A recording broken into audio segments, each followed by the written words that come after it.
المؤلف رحمه الله تعالى ونفعنا بعلومه في الدارين آمين.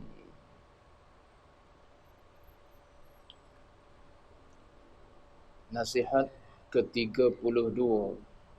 Kuasa itu manis, tetapi dikelilingi oleh kepahitan. Kata Al-Imam Ibn al-Wardi, la tuwazi lazzatul hukmi bima zaqahul mar'u idzal mar'un azal.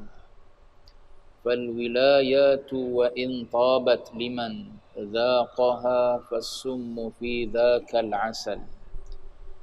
نصب المنصب أوهى جلدي وعنائي من مدارات السفل. Artinya, kegembiraan memegang suatu jawatan itu sebenarnya tidak seimbang dengan kepahitan dikala jawatan itu terpaksa diserahkan kepada orang lain. Maka memegang pemerintahan itu walaupun ia baik dan menggembirakan, namun akhirnya ia akan menjadi racun di dalam madu. Kegairahanku memegang suatu jawatan itu telah melemahkan segala kekuatanku dan telah meletihkan aku dalam meraihkan tuntutan rakyat yang memilihku. Tuan-tuan muslimin, muslimat, sedang jemaah yang dirahmati Allah sekalian, alhamdulillah, pertama dan selama-lamanya kita panjatkan setinggi-tinggi puji syukur pada Allah dengan izin taufik hidayah Allah Subhanahu wa taala jua pada malam ini. Kita sambung lagi bacaan kitab Nasihat Imam Ibn al-Wardi yang ditulis, yang ditinggalkan kepada anaknya dalam bentuk syair, dalam bentuk rangkap-rangkap syair, dan diterjemah oleh almarhum Fadilatul Syekh Ahmad Fahmi Zamzam rahimahullahu ta'ala. Kita sudah berada pada nasihat yang ke-32.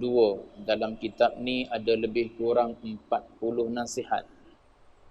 So berbaki tak banyak lagi daripada nasihat Al-Imam Ibn al-Wardi. Pada malam ini tajuk yang diberikan ialah kuasa itu manis, namun dikelilingi oleh kepahitan. Kata Al-Imam Ibn al-Wardi, la tuwazi lazzatul hukmi bima dhaqahul mar'u idzal mar'un azal. Kata beliau, kegembiraan memegang suatu jawatan itu sebenarnya tidak seimbang.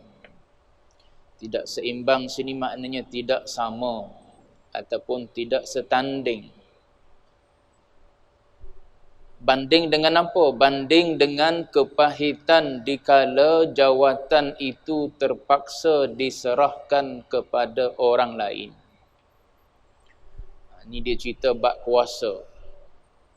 So kita tak payah pergi jauh. Kalau kita pergi jauh sampai kepada penguasa negara lah, sampai kepada pemerintah negara pun kita boleh lihat.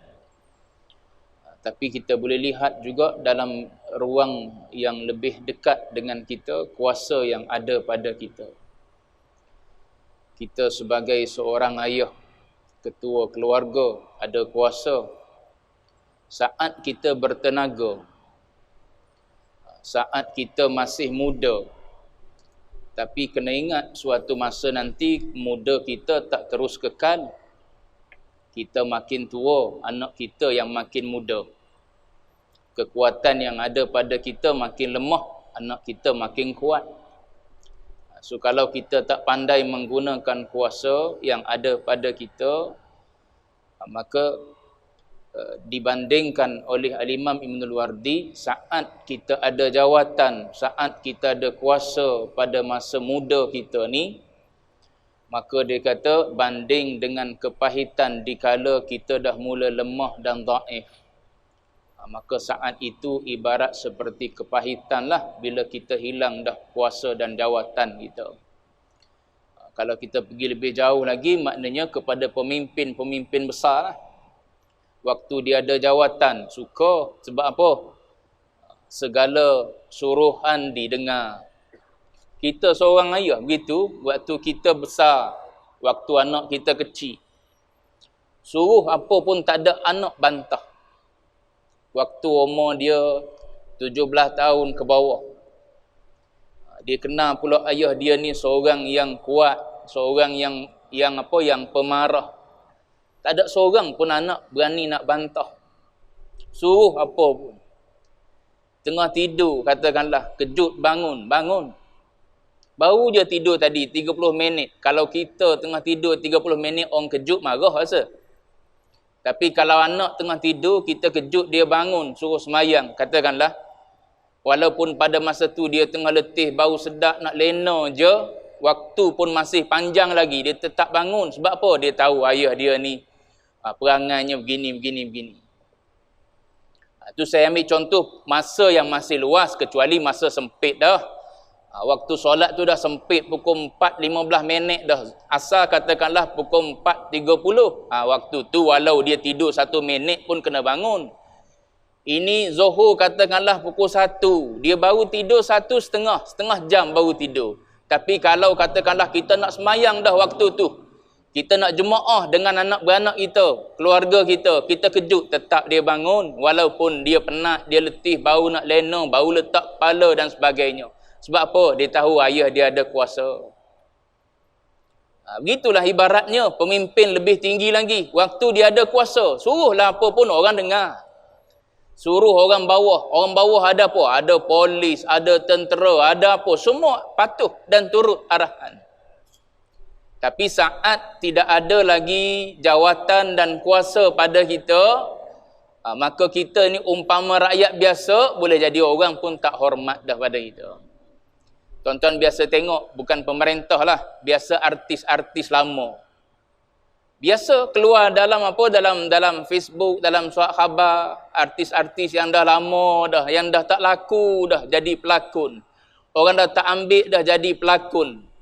Kadang-kadang dia merayu, dia merintih, seolah-olah macam apa yang dia buat dulu, yang dia sumbangkan dulu tak dihargai pun. Sehinggalah wujud persatuan seniman. Tujuan dia apa? Untuk membela kebajikan artis-artis ataupun pelakon-pelakon yang pernah satu masa dulu menyumbang dalam bidang apa? Dalam bidang kesenian, dalam bidang lakonan dan sebagainya. Saat tu orang tak ambil kisah dah. Tak ambil peduli, kadang-kadang merempat, kadang-kadang terpaksa buat kerja sendiri. Kalau pada waktu muda tak ada simpanan dan sebagainya, gaji pelakon-pelakon dulu tak sama dengan apa pelakon zaman hari ini.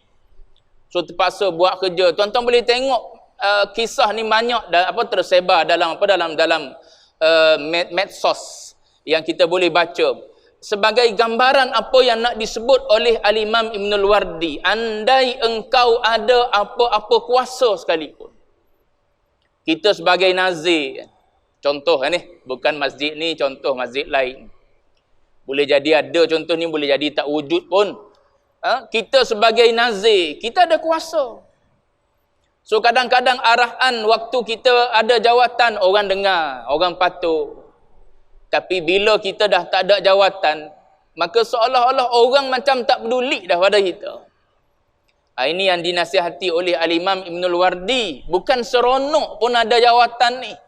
Waktu engkau ada jawatan, kau suruh orang dengar, engkau larang orang dengar, engkau bagi ataupun engkau larang itu ini dan sebagainya, semua orang patuh, orang ikut.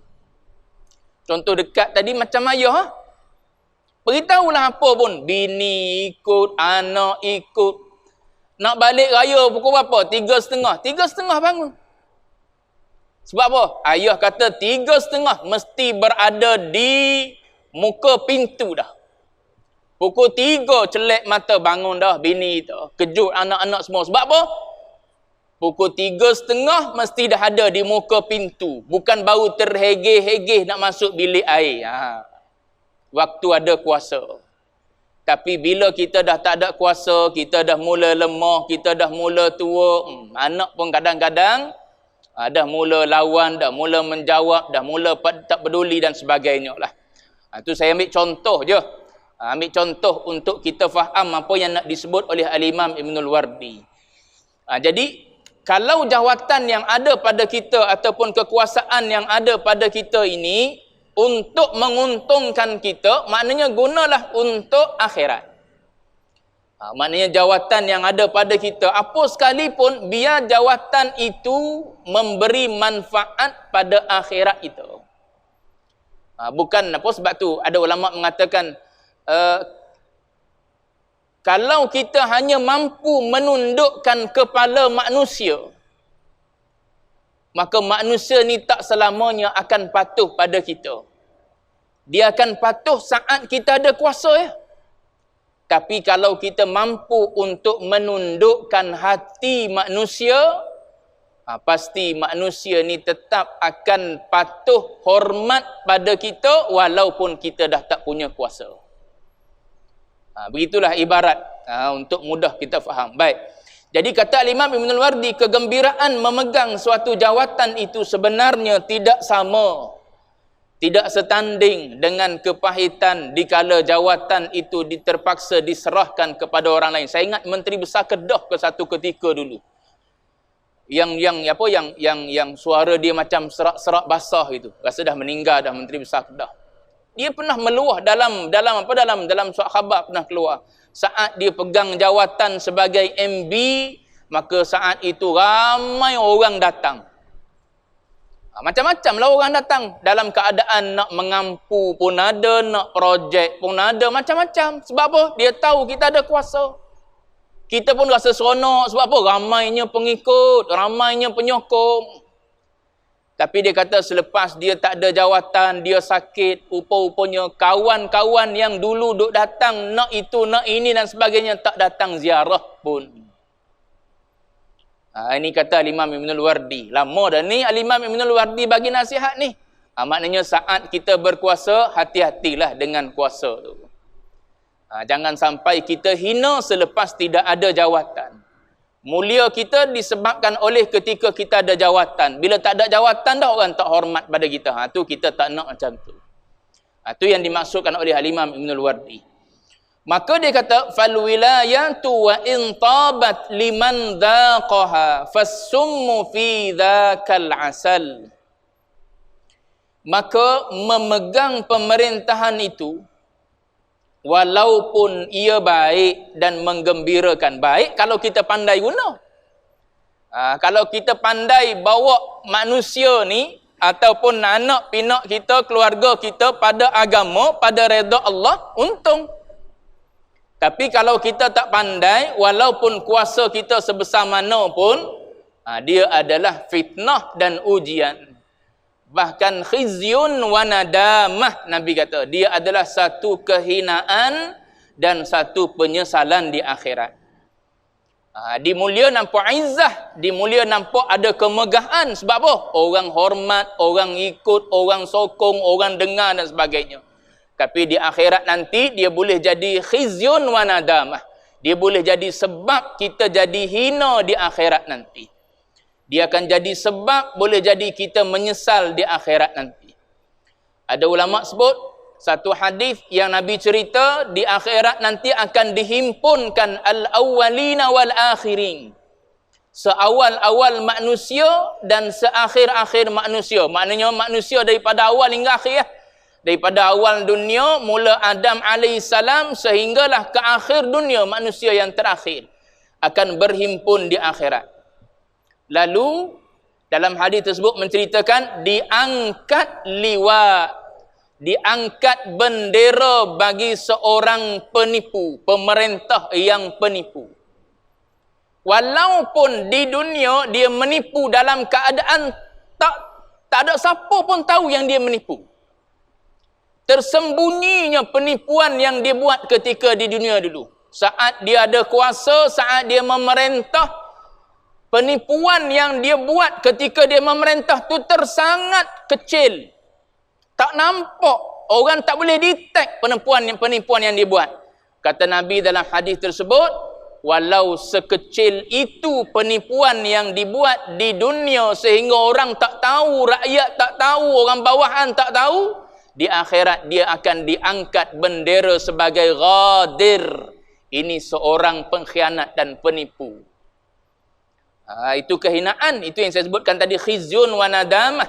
Sebab tu orang yang tahu bahawa setiap kuasa itu akan menjadi hujah atas diri orang yang diberi kuasa tersebut, maka orang yang tahu dia tak akan berebut-rebut untuk mendapatkan kuasa dan jawatan. Bukan setakat kuasa dan jawatan pemerintah lah. Orang yang berilmu agama ni pun boleh jadi fitnah, boleh jadi ujian di akhirat sana. Andai kita duk mengajar sesuatu yang tak sepatutnya kita ajar pada masyarakat. Andai apa yang kita ajar makin memecah belahkan masyarakat. Agama apa memecah belahkan masyarakat?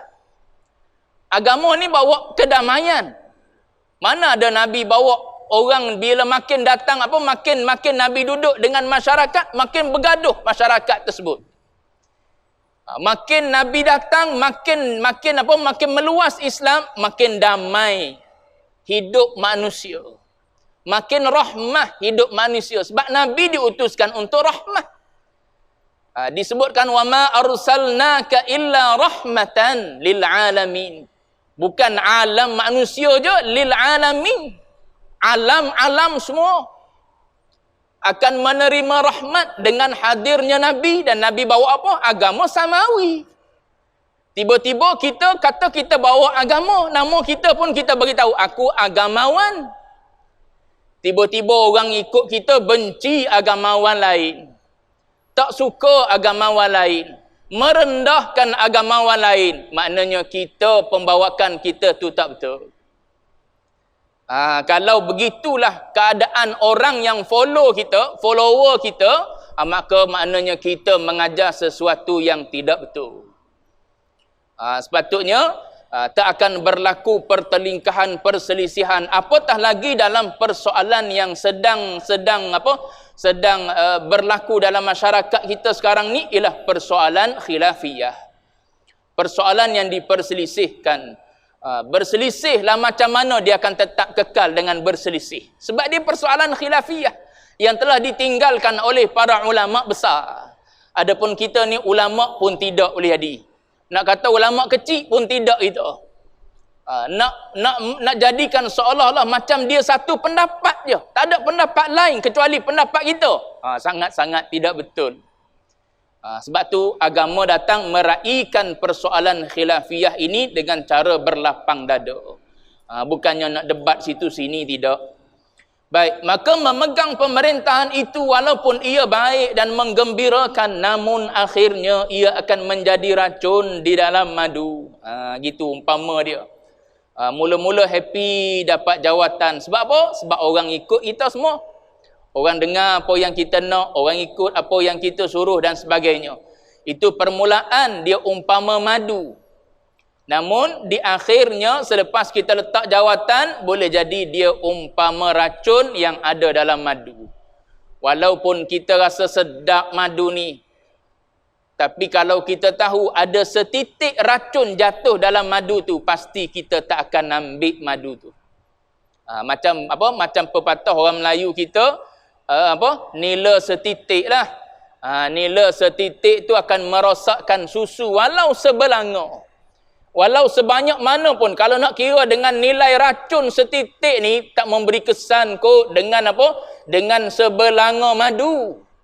Tapi tak sanggup kita ambil letak di lidah kita. Kalau kita tahu jawatan ni sebenarnya begitu keadaan dia.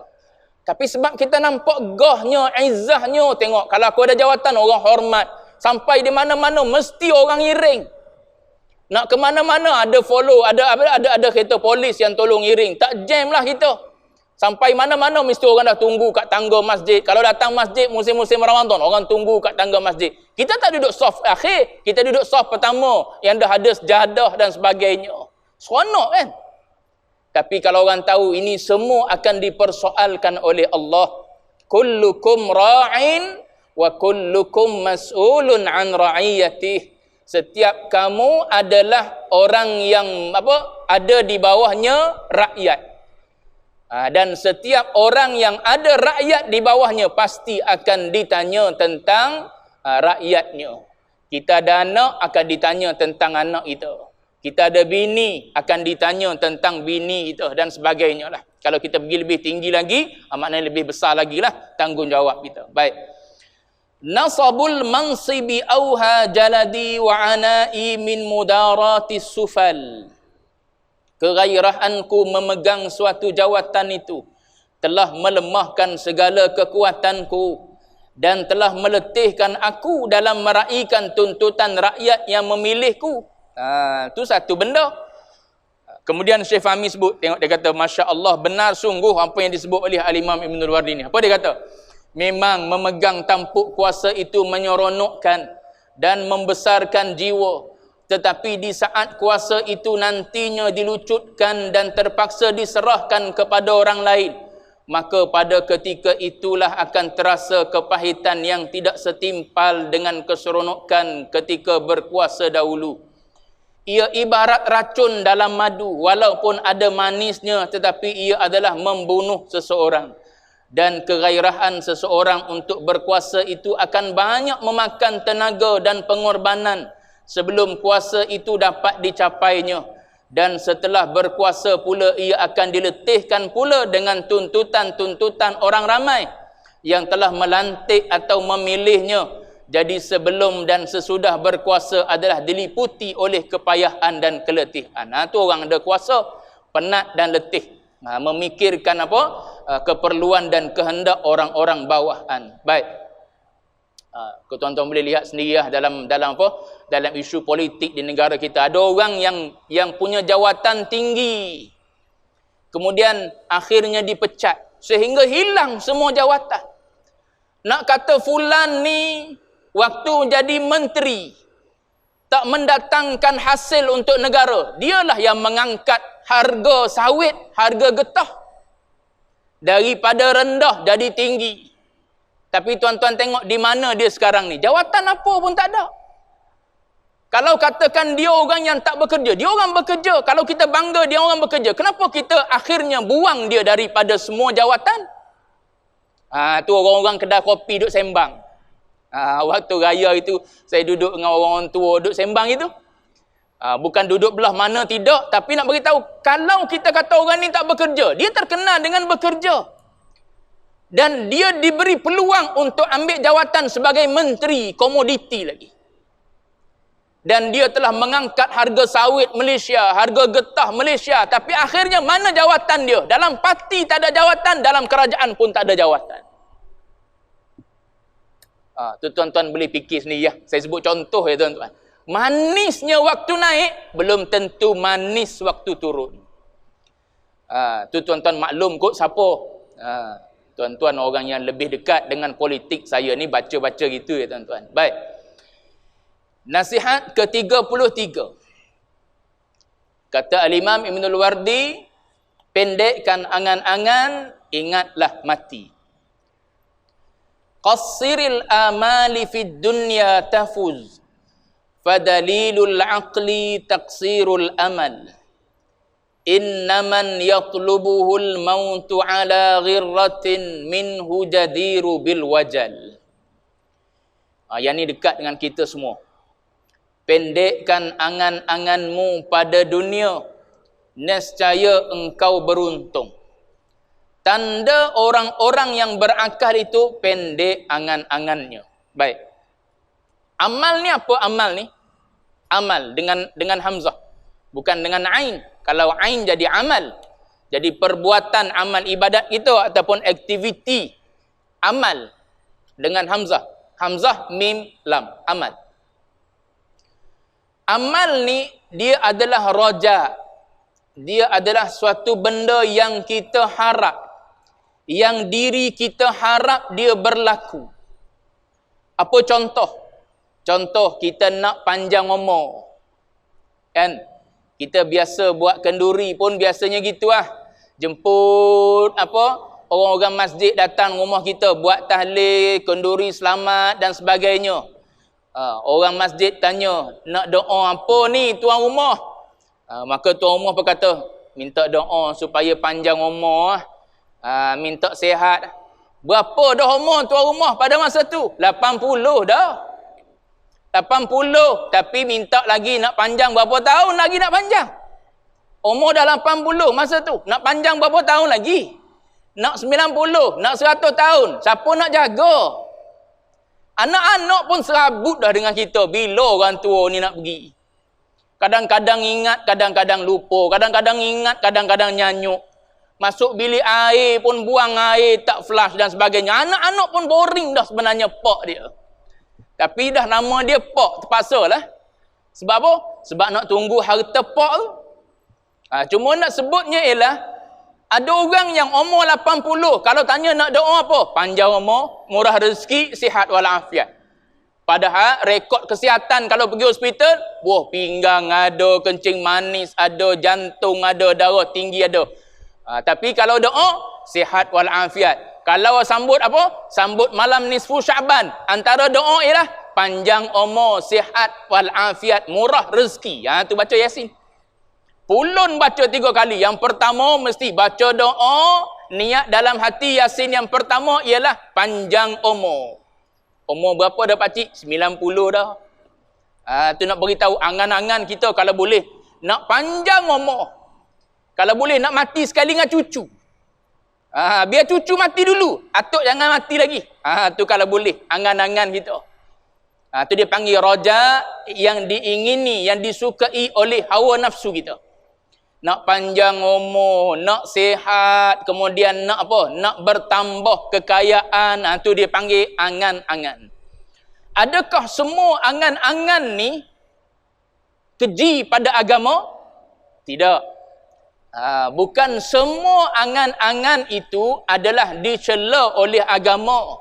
So angan-angan ni kita pecahkan kepada 2. Ada yang mazmum, ada yang dicela oleh agama, dan ada yang mahmud, ada yang dipuji oleh agama. Yang dipuji oleh agama dulu. Yang dipuji oleh agama ni sekiranya angan-angan kita tersebut diiringi dengan perbuatan, dan perbuatan itu menguntungkan akhirat kita. Itu dipanggil angan-angan yang mahmud, yang dipuji. Macam Nabi pernah sebut, Nabi kata innamal amalu rahmatum minallah. Nabi kata sesungguhnya hanya angan-angan ni, harapan-harapan ni adalah merupakan rahmat daripada Allah. Maknanya Allah Ta'ala yang campakkan dalam hati kita ni adanya angan-angan. Sebab Nabi kata, andai orang ni, andai kita ni tak diberi angan-angan. Angan-angan untuk apa? Untuk rasa yang kita ni boleh hidup lagi seminggu, 2 minggu, sebulan, 2 bulan dengan keadaan kita yang sihat, tak ada penyakit ni. Bukan kita beriman bahawa kita sihat tak mati, tapi kita tahu dengan keadaan diri kita ni ghalib hukum adatnya boleh hidup lagi lah. Maka dengan angan-angan tersebutlah Nabi kata Allah Ta'ala bagi tersebut menyebabkan seorang ibu akan menyusukan anaknya. Arda'at ummun waladaha. Nabi kata, seorang ibu akan menyusu anaknya. Sebab apa? Sebab dia ada angan-angan. Angan-angan dia apa? Supaya nanti anak dia ni membesar. Supaya nanti anak ni membesar dalam keadaan berjaya. Anak ni lah nanti akan jadi anak yang soleh, yang musleh, yang akan jaga dia satu masa nanti di waktu dia dah tua. Tu angan-angan seorang ibu tu. Sebab tu dia jaga anak dia. Dia bela anak dia. Dia tatang anak dia. Walaupun anak dia tak tidur malam. Katakanlah baru beranak kan 2 minggu, 3 minggu. Budak-budak ni, baby-baby yang baru keluar daripada perut ni kadang-kadang tak tahu siang malam ni. Waktu siang dia tidur, waktu malam dia jaga. Tuan-tuan yang pernah ada anak, pernah ada cucu. Ada anak lah, cucu jauh sikit. Yang pernah ada anak ni tahulah perangai budak kecil. 2 minggu, 3 minggu tu kadang-kadang dia tak biasa lagi dengan apa? Dengan alam baru dia ni. Jadi siang dia tidur memanjang, malam je dia celek mata. Mula pukul 7 malam je dia celek mata, tak nak tidur. Pukul 11, pukul 12 tak tidur lagi. Yang mak ni jaga tak? Jaga. Kau dibuang? Tak buang. Sebab apa? Dia ada angan-angan. Anak ni akan membesar, nanti akan jadi anak yang cantik, yang soleh, yang bijak, yang pintar. Nanti anak inilah akan menjaga kita di waktu tua. Andai Allah Ta'ala tak bubuh dalam hati seorang ibu angan-angan, jawab dia, ibu ni akan membiarkan anak dia begitu lah. Sebab apa? Dia tak ada cita-cita dengan anak dia. Tapi sebab seorang ibu, seorang ayah ni ada cita-cita. Sebab tu dia duk berusaha sekarang ni. Dia berusaha, dia nasihat supaya anak dia belajar, anak dia bersungguh-sungguh buat itu, buat ini dan sebagainya. Sebab apa? Sebab dia duk angan-angan anak dia nanti akan jadi itu, ini. Padahal dia tak tahu anak dia ni akan mati bila. Tapi dia duk angan-angan, duk harap-harap dalam diri dia, anak dia nanti akan jadi seorang doktor, seorang lawyer, seorang pensyarah, seorang itu. Besar semua cita-cita seorang ibu, seorang ayah. Tak ada lah mak ayah yang berimpi kerana anak dia tak apalah jadi kutu lah. Jadi sampah masyarakat. Tak ada. Walaupun kita orang yang tak kenal satu huruf pun ABC, alif 1 2 3, tetap seorang ibu dan ayah tu punya angan-angan untuk anak dia jadi orang hebat. Yang ni angan-angan Mahmud. Sebab angan-angan ni lah ada dalam diri kita menyebabkan kita didik, kita asuh, kita buat kerja pada hari ni. Kalau tak, Nabi kata, nescaya orang yang nak menanam pokok pun dia tak akan tanam dah. Sebab apa? Dia tahu dah. Kalau aku tanam pun tak ada apa. Tapi sebab dia tahu, dia tanam, nanti pokok ni akan tumbuh. Walaupun dia sempat ke tak sempat. 10 tahun nanti akan berbuah pokok ni. Dan buah ni akan dapat dimakan hasil dia. Walaupun kita yang menanam tak sempat makan, anak cucu dapat makan nanti hasil dia. Sebab tu Nabi kata, amal ini, dia masuk, Allah Ta'ala bubuh dalam hati, dia boleh jadi rahmat daripada Allah dengan sebab kita akan berusaha dan bekerja untuk capai impian tu. Kita tanam hari ni nak makan bila? 10 tahun, 20 tahun akan datang. Tu angan-angan kita. Kita sempat ke tidak, kita tak kira dah. Yang penting generasi kita, legasi kita boleh kecap, boleh makan apa yang kita tanam. Tapi kalau Allah Ta'ala tak letakkan angan-angan, kita tak ada apa pun. Kita fikir hari ni je. Maknanya kita akan bekerja untuk apa yang ada pada hari ni. Anak ikut engkau lah nak jadi apa. Biar itu. Masa depan kita tak fikir dah. Tak ada kita menabung dan sebagainya. Sebab apa? Kita tak ada perancangan. Itu angan-angan. Angan-angan tersebut dibenar oleh agama dengan syarat tak melalaikan kita daripada akhirat. Itu ulama sebut. Tapi kalau sampai ke tahap melalaikan kita kepada akhirat, maka dia termasuk dalam angan-angan yang madmum, angan-angan yang dicela oleh agama. Tu sampai tahap kita terabai tanggungjawab kita terhadap Allah, ataupun terabai kebajikan kita selepas daripada mati kita, kerana duk berangan-angan dengan anak kita sampai kita pun tak sempat beribadah, mengaji pun tak sempat. Saya selalu sebut contoh. Dulu waktu kita sebagai ibu, kepada anak-anak kita 6-7 orang, kita lah duk bela, duk jaga, bagi susu, bagi makan dan sebagainya. Waktu tu tak sempat dah nak datang masjid, nak mengaji dan sebagainya. Angan-angan bila nak mengaji? Tunggulah anak yang bongsu ni besar. Dah besar-besar semua dah. Mari pula cucu. Jaga cucu pula. Ni contoh yang Baba Zik pernah bagi. Daripada muda, kita mula kahwin umur 20. Katakanlah, umur 25 kahwin. Sampai umur 60 dah bergelar nenek, duk bermain dengan apa? Air kencing baby. Dulu air kencing anak sendiri. Sekarang air kencing cucu pula. Tak mengaji juga walaupun usia dah tua. Allah Ta'ala dah lanjutkan usia kita. Muda tak sempat belajar, patutnya waktu tua belajar. Tapi kita duk sibuk dengan anak cucu pula, tak mengaji juga. Tu tak menguntungkan. Tu perancangan, angan-angan begitu, cita-cita macam tu, duk buat kerja macam tu, maka yang tu tak menguntungkan akhirat kita. Anak dia biar dia jagalah, pandai-pandai lah dia jaga macam mana. Dah dia nak beranak sangat. Kalau dia rasa dia tak boleh jaga, tak payah beranak lah. Ni dak mak juga kena jaga. Yang mak ni pun dah uzur dan sebagainya dah. Jagalah juga cucu. Tu kadang-kadang berlaku dalam masyarakat kita macam tu. Menyebabkan mak tak mengaji sampai ke tua. Tak kenal agama. Tu elok kalau boleh kita jadi anak, elok daripada mak kita kena tanggungjawab macam tu. Nak berhenti dah bunyi. Pendekkan angan-anganmu pada dunia, nescaya engkau beruntung. Nanti sambung dalam bulan depan. Tanda orang yang berakal itu pendek angan-angan. Ni orang yang bijak. Orang yang bijak, kata Al-Imam Ibnul Wardi, dia tak berangan-angan jauh. Bahkan orang yang cerdik ni, dia melihat masa yang diberi oleh Allah Ta'ala sekarang. Apa yang perlu diisi oleh seseorang itu pada waktu dan masa yang sekarang ini diberi oleh Allah Ta'ala. Qadar tu dulu. Sambung bulan depan. Masih lagi dalam nasihat ke-33.